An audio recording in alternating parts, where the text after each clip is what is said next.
এখন ঢাকার রাস্তায় বের হওয়া মানে নিজের জীবনের ঝুঁকি নিয়ে জীবনটাকে হাতে নিয়ে বের হওয়া। হ্যাঁ গাইজ, একদম তাই বলছি। সেদিন চলে গিয়েছিলাম আমি Savar cantonment public school and কলেজে ওদের কালচারাল ফেস্টে নাচের জাজমেন্ট হিসেবে। সো যাওয়ার পথে ভালোভাবেই গিয়েছি, বাট আসার পথে খুব বাজে অবস্থা হয়েছিল রাস্তা, যার জন্য অনেক ঝামেলা করে আমাকে ঢাকায় ব্যাক করতে হয়েছে। তবে যাওয়ার পর অনেক বেশি মন ভালো হয়ে গিয়েছিল বাচ্চাদের নাচ দেখে। ওদের খুব ভালো ভালো নাচ দেখতে পেরেছি। আপনাদের কিছু ক্লিপ শেয়ার করলাম।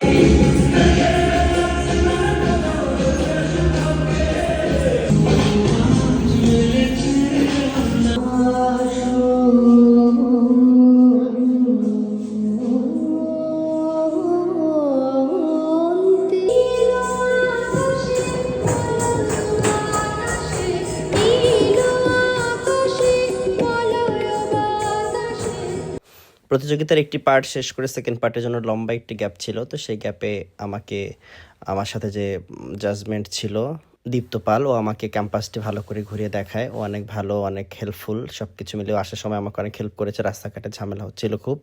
তো আমরা একটু চারপাশটা ঘুরে নিলাম, কিছু ছবি তুললাম, ভিডিও করলাম। এরপরে এসে আমরা সেকেন্ড পার্টটা আবার শুরু করে দিই।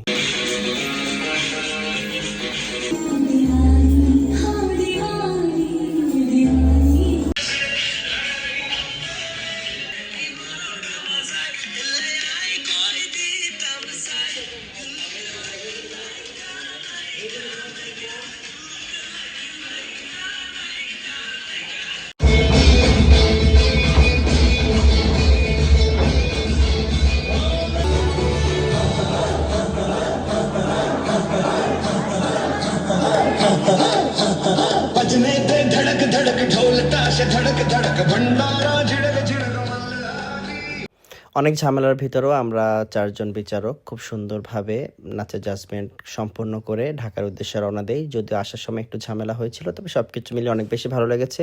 Savar cantonment public school and কলেজের কালচারাল ক্লাবকে অসংখ্য ধন্যবাদ এত সুন্দর একটি আয়োজনের সাথে আমাকে সম্পৃক্ত করার জন্য। সো গাইজ, আল্লাহ হাফিজ, দেখা হবে নেক্সট কোনো ভিডিওতে। বাই।